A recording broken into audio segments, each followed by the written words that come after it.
Hey guys, Asher coming at you today in Raid Shadow Legends. Welcome to the video, guys. I'm glad to have you here talking a little bit of RSL with yours truly. Thank you for taking the time out of your day. Some positive vibes, some love going out your way, especially again, if you guys need it. Today I want to talk about one of just the best, most versatile, legendary Void champions that everybody can eventually get your hands on in the game. And of course, it's Yakharl the Scourge, who used to be a really underwhelming Void legendary champion in the game. Can't tell you how long I waited. See the look on your face. And then he saw a massive buff and kind of rework to his kit a couple patches ago. I have not touched base since then, but I released a video, I don't know, a couple months ago, talking about one of the best free nukers, or the best free nuker I said at the time, that everybody can get, and it was actually a video about Yannica. Now, I think that in terms of sheer damage, sheer nukage in the game, Yannica is still probably the best free nuker out there. However, Yakharl is way better when it comes to control and still bringing a lot of damage to the table. So today, gonna highlight him in 3 different builds. But first, where can we get this champion? If you go to your clan, you go down to the clan shop. One of the best ways to use your clan tokens, is that what they are? Fragments? What are these things called? Is clan tokens? Clan gold. There we go. Sorry, guys. Light 'em up! One of the best ways to use your clan gold in your clan shop is to get Yakharl the Scourge fragments. So you can get 5 at a time. Eventually, you'll get yourself Yakharl, right? And not only that, but you'll be able to empower him as well if you already have him. So in terms of me, I already pulled him from a Void Shard, God knows how long ago. So we're actually going for our second copy right now of Yakharl so that we can eventually empower him, you know, get a +1 on Yakharl, or I can build 2 with different builds if I want to, but I would probably just empower him. Anyway, good use of your clan gold. I'm not going to forget that again. Clan gold, Ash. Come on, dude. Come on, bro. Let's go ahead and talk about build number 1. Then I'm going to switch things up. But actually, before we do any of that, let's just look at his kit and talk about why this champion is so special and attractive after this rework. So on his A1, a 2-time hitter, we have a 50% chance of placing a freeze debuff for 1 turn, ignoring 25% of the target's defense against target under freeze debuffs. A pretty hard-hitting A1. We'll look at the multipliers in just a moment here. On the A2, Blizzard Rider, a very, very good ability here, guys. Attacks 1 enemy, 100% chance decrease speed for 3 turns, 100% chance freeze debuff for 1 turn, steals 100% of the target's turn meter, places an increased speed buff on this champion for 3 turns, ignoring 50% of the target's defense against targets under freeze debuffs. Whoa, that is a mouthful, and it's an incredibly good single target ability out there. Really one of the better ones in the game, really, in terms of single target against people, especially against champions. People, really, Ash? Why am I not surprised? Against champions with freeze, too, right? Because you're ignoring 50% of their defense, and it has a really strong multiplier. Again, we'll look at that at hellhades.com in just 1 moment. On the A3, Glaciate. They reworked this ability completely. 4-turn cooldown and AoE attack, 75% chance to place freeze debuff for 1 turn. This chance increases to 100 against targets with 75% or more turn meter. This debuff cannot be resisted by targets with 75% more or more turn meter. So really strong as kind of an opening move in the arena on a little bit of a quicker build that we're going to highlight here first. This is going to be a go second team build, but more on that in just a moment. Passive. Lord of Ice, a really good passive. 3-turn cooldown on the active effect, right? But on the passive effect, increase the damage this champion inflicts by 10% for each champion in battle under a freeze debuff. So in the arena, 40% extra damage if all of the opponents are under freeze. Really powerful there. Also decreases the damage this champion receives by 10% for each champion in battle under a freeze debuff. Really, really helpful to keep him alive, right? Kind of a squishier champion, so it's really nice to have that passive. Active effect, unkillable buff on this champion for 1 turn whenever they kill an enemy under a freeze debuff. Attack in all battles, 33%, and I have Soul Reaper. I do have a 1-star ascension on this champion. I have Soul Reaper mainly for the arena, okay? In terms of masteries, there's so many different ways you can build this champion. We're going to start out with this mastery, but I want to go ahead and change things in a little bit as well, so don't read too much into this. As we always say here on the channel, masteries really comes down to to the user of the champion, right? The team that they're going to be on, how you're going to build them. You're going to see much different masteries. We will have Helm Smasher pretty much on every build as a tier 6 choice, but it's really going to depend on the team around this champion, and again, the artifact build that we're going to go with. Now, the good news is, even on a go second build like this in Stone Skin, we can really use any of these builds in PvE content, okay? So we're going to have a fast build, we're going to have a nuker build, and we're going to have a go second build. But really, all 3 of these builds you could use on Doom Tower Waves. You could use against Dark Fae, which he's incredibly good at with that A2 ability. So before I show you this build, let me just compare him to a couple other champions, right? These are not going to be perfect comparisons, by the way, guys, because, you know, these champions are amazing in their own right. But when we talk about a lot of damage on one ability and the ability to lock them down, I look at Astralon, right? He has that AoE attack, very hard-hitting attack, and then he has the stun on all enemies on a 4-turn cooldown, okay? So his Glaciate ability is very similar to a Light of Sanctity. However, Astralon does hit a little bit harder, at least what I've noticed, because his attack scales really, really well, and his multipliers are really, really clean as well. But definitely a champion worth kind of comparing him to. While we're in Sacred Order, I keep clicking on High Elves too. Think about pairing Yakarl with other freeze champions. We're going to see him alongside of Glycia Soul Guide. She has an AoE freeze on her A3 ability, because the more freeze champions that you have on the team, the better his kit's going to work, the more that passive is going to be activated as well, okay? So Glycia, you know, we'll run him with Greybeard as well, who's a farmable rare champion with freeze. Ninja is a great choice.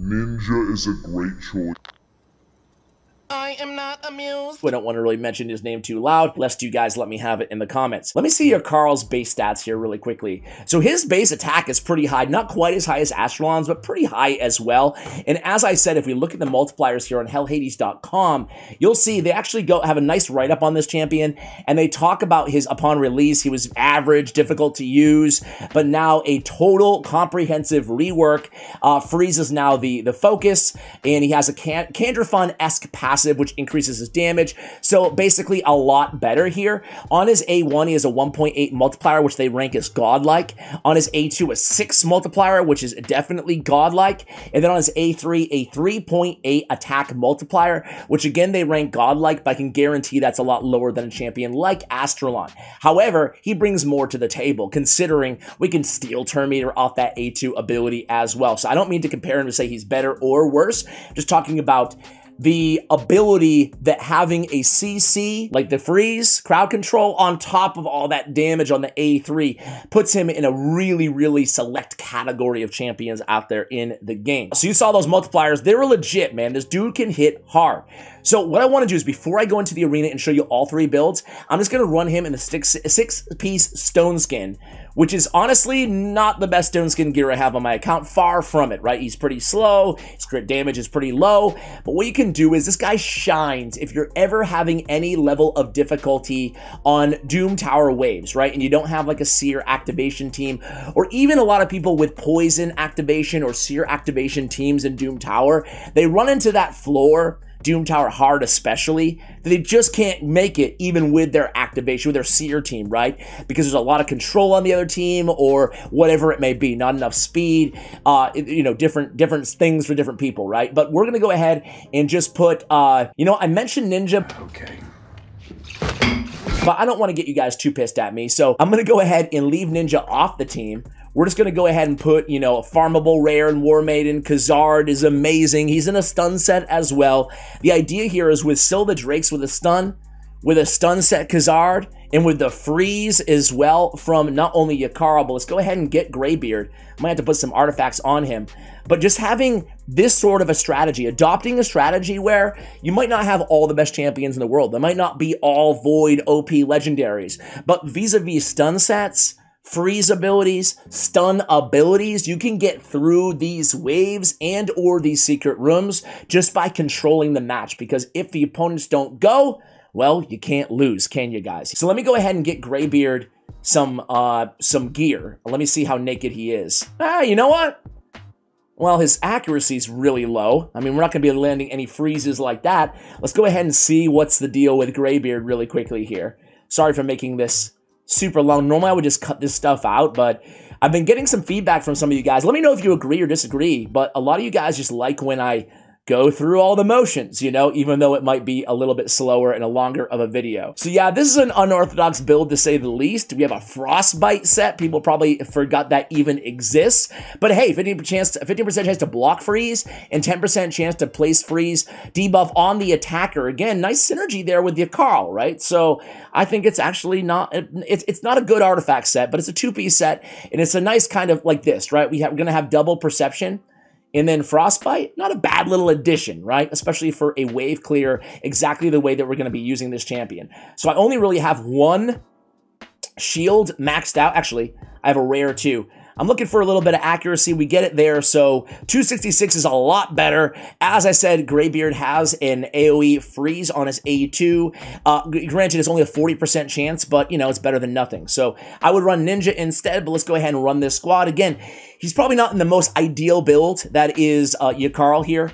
He's in a stone skin 2-piece set here, but hey, it's going to keep him alive anyway, and you're going to start to see those stuns go up and those freezes go up on the enemies. The beautiful thing is with that A2 ability, which sometimes if you leave him on auto, he'll just open up with that A2. He can steal turn meter, and if their turn meter is close to full, he can almost get back-to-back turns off of that A2 and A3, making him a very viable, not just control champion, but also, again, nuker with that back-to-back high multiplier damage dealing abilities, right? So here we go through the first wave, no big deal. I think we're on floor, like, I didn't even check.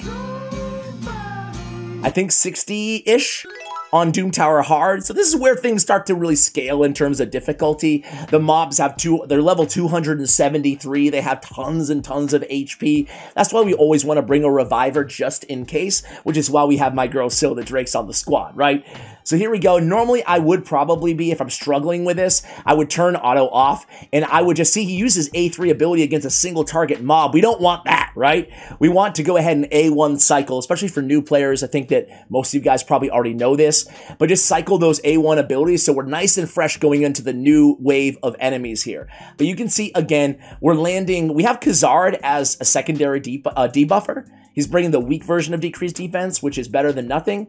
And you can see we're actually going to take some damage here. We lose 2 of our champions, but we do have our reviver back up. She's actually going to go in with the A2 instead and make sure she can continue to try to stun everybody. Then she's going to revive Khazard, excuse me. Going to go say War Maiden. Why not? But you can see we're getting a lot of freezes here. More freezes here. So again, between the freezes and the stuns, you know, we're doing pretty well. Just keep in mind, though, on the freeze, the enemies are going to be taking a little bit less damage. That's why stun is a little bit better than freeze in a vacuum. But you know what? Either way, you can't really go wrong, can you? So again, we're coming in there with Ice Crush, not doing any ice damage, though. Yakarl lands a freeze off of his A1 ability, and then Syl comes in there. Stun, decrease speed, beautiful control on a team like this. And again, this is a free champion in Syl.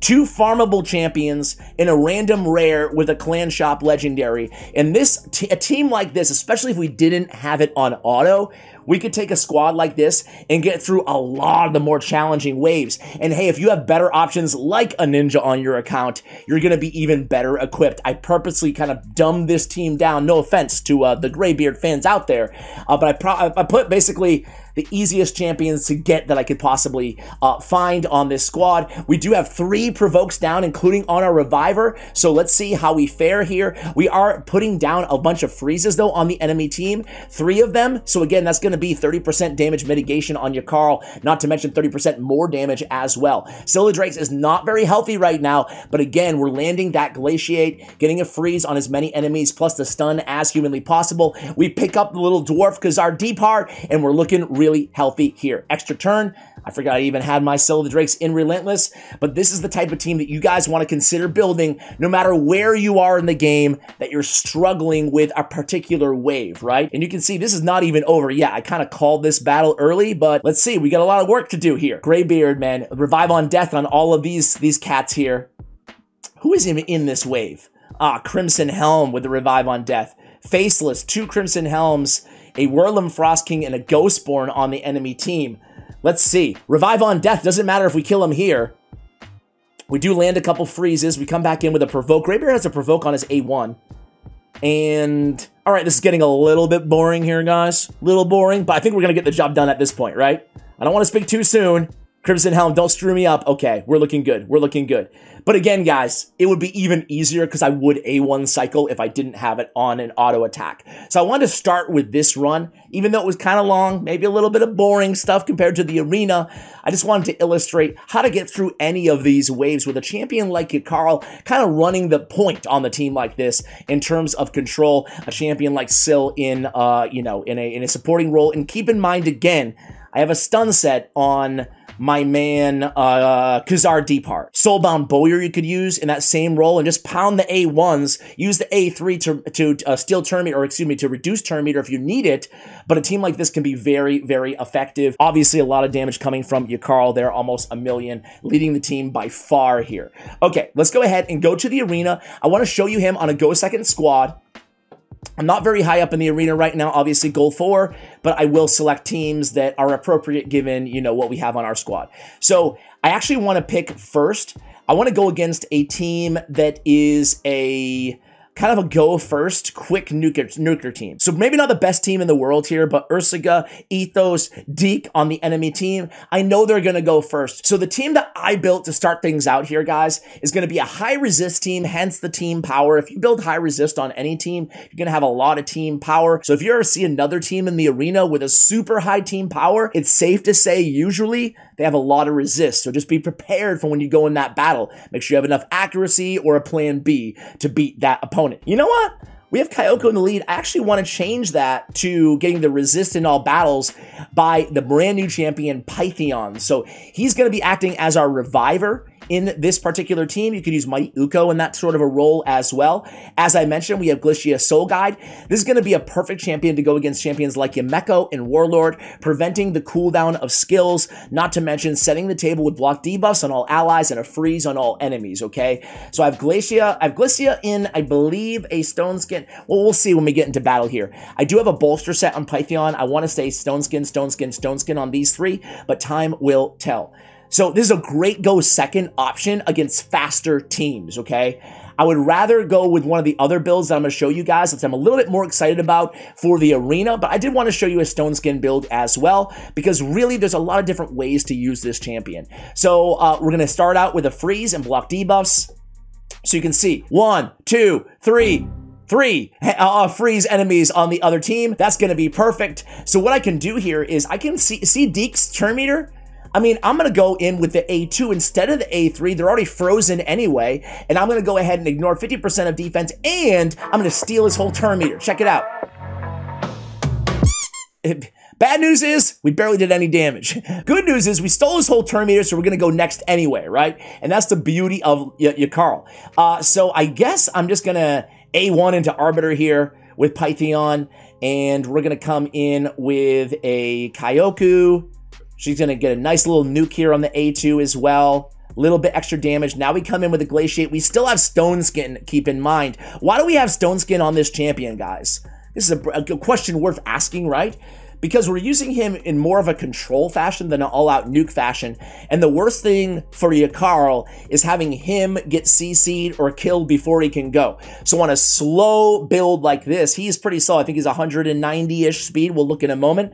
I mean, you have to be careful, right? Because if he gets CC'd, he's no good to you, If he dies, he's no use to you either, right? We need him to stay alive, either by making him fast, putting him in immunity, or putting him in Stone Skin so he can stay alive with the bolster on the same team as well.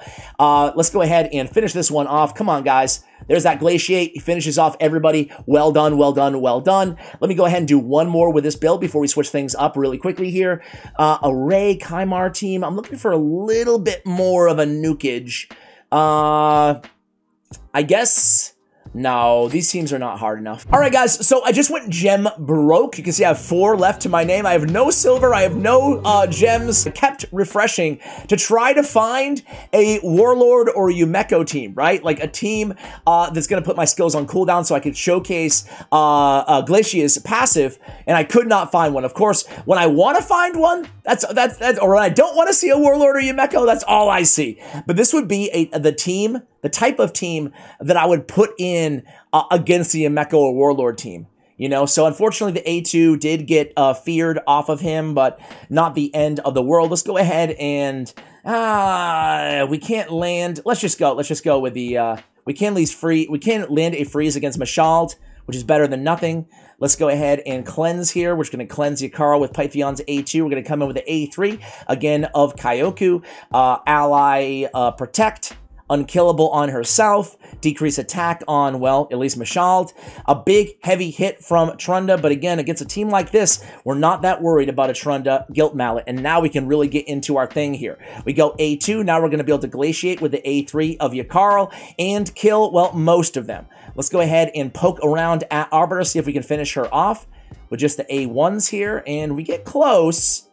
And this one's pretty much done. There we go. So we're going to go ahead and use the A1 of Yakarl to finish off Madame Ceres. And there we go. Let me go ahead and change this build. I'll be right back, guys. All right, guys. So we changed the build a little bit here. By the way, I just had to point out, I didn't do it earlier. He's the only barbarian. And it's for my money, I think, the only champion in the game that has a different background than everybody else in his faction, which I really love. I wish they would do that a little bit more. Am I wrong? Is there another champion out there? Or is Yakarl the only champion? He's a barbarian, but instead of having a desert, well, I guess he does have a desert, but it's a snowy desert, which is really cool. Anyway, guys, we have build number 2, which I really like. This is kind of an underrated build. It's not the all-out nuker. He's not in lethal. He's not in savage. And he doesn't have crit damage on his gauntlets either, right? So we're sacrificing some damage here in order to put him in an immunity set as a control champion. We'll have another damage dealer alongside him on the team. So a very modest 99, 150, in crit rate, crit damage. We have him a lot faster with a bit more accuracy at 406. Now, even more accuracy would be even better if I had to nitpick this build a little bit.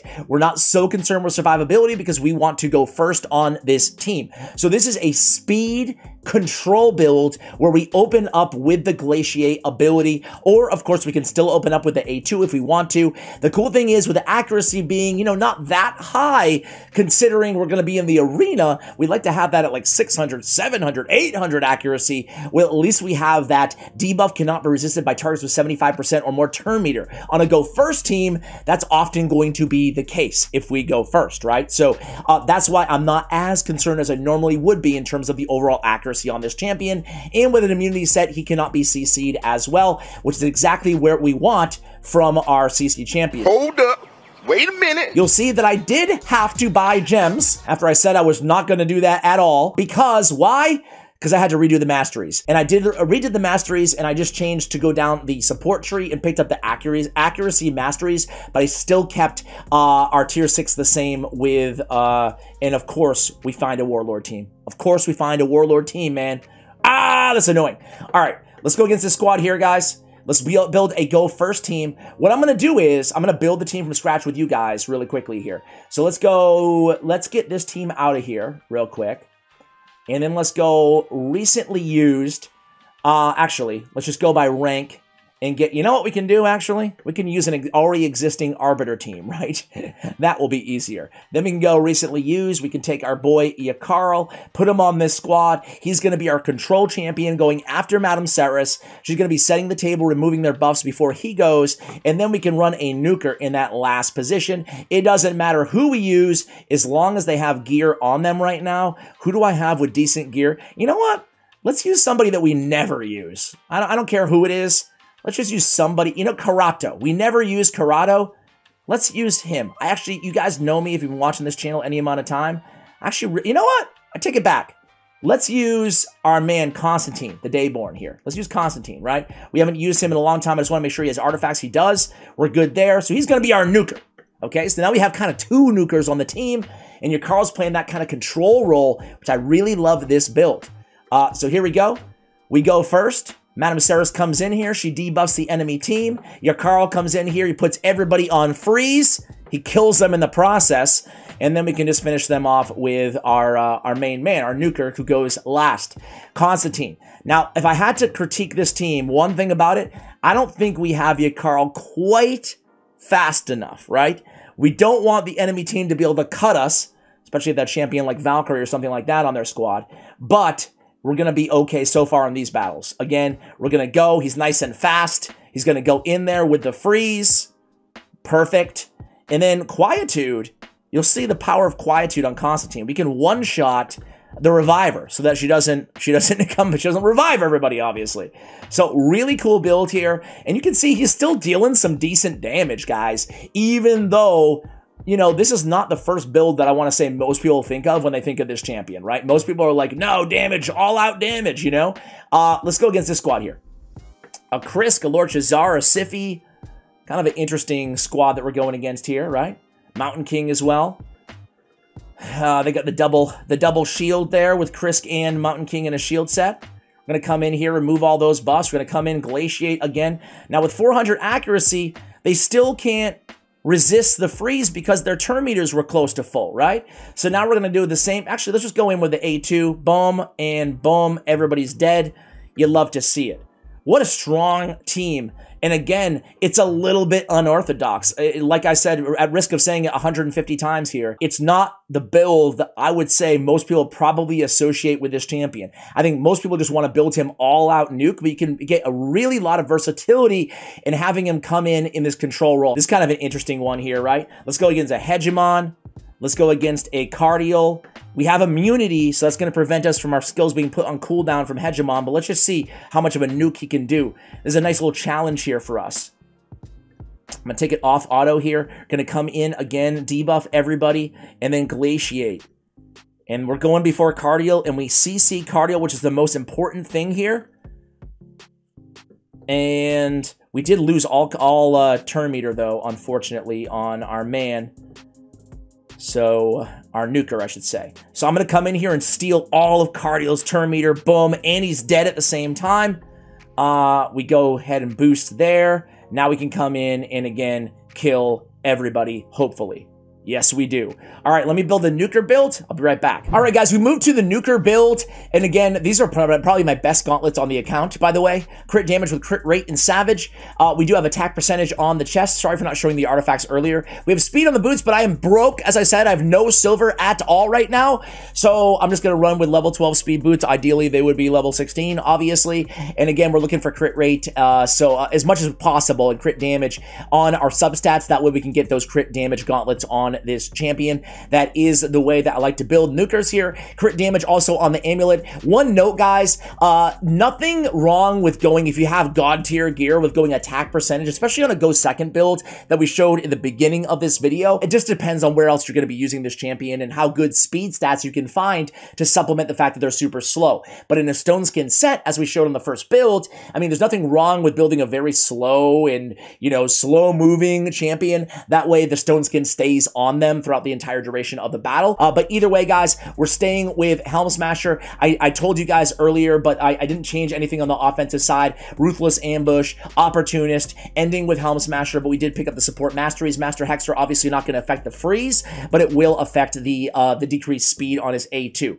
So now we have the nuker build, 109, 242, 323, enough to get some of those freezes off, and we still benefit from that A3 as well. So let's go ahead and do a quick nuker. Stop it, Plarium! I don't want to buy everything! Oh, but you already did that. Alright guys, so now that we have a nuker build, I switched the team around and we have Prince Kymar in a role that Yakarl was in on the previous build, on the control build. Now Kymar is going to be our control champion, and this is how it works. We don't care so much about the speed of our nuker. Of course, a little bit faster is generally better on this particular team. However, we're going to go in there, we're going to put them to sleep. That way they don't go next. Candyman will be going here though, so let's see how hard he can hit. Luckily not that hard. So now we don't want to wake up our sleeping Duchess, so we do just want to poke at Arbiter. Annoying team with Cardial and everything else they got going on here, but we can just CC them right now or kill them. And that was the power of the nukage of our boy Yakarl the Scourge, right? So obviously it is, he's quite the nuker when you build him for all-out damage here. Let's go against this squad too here. They have a Cupidus, they have another Cardial, a Duchess, and again, just to do a quick damage check, there's not much crazy to see here with a nuker. The biggest thing is making sure we have no immunity gear on him this time. We have the Savage or the lethal gear. Actually, he opened up. You can see I had it on manual with the A2, still stole all the turn meter, and then went back in with the nuke after that. So really, really cool champion. Super, I don't know if he's underrated anymore, but definitely a really, really great champion and a great option for you guys to go after in any of these builds. Let me know which one that you prefer out of the 3 builds. Hopefully you find this video useful. Again, ending the video with some love and positive vibes going your way. Thank you for watching, and as always, take care, guys.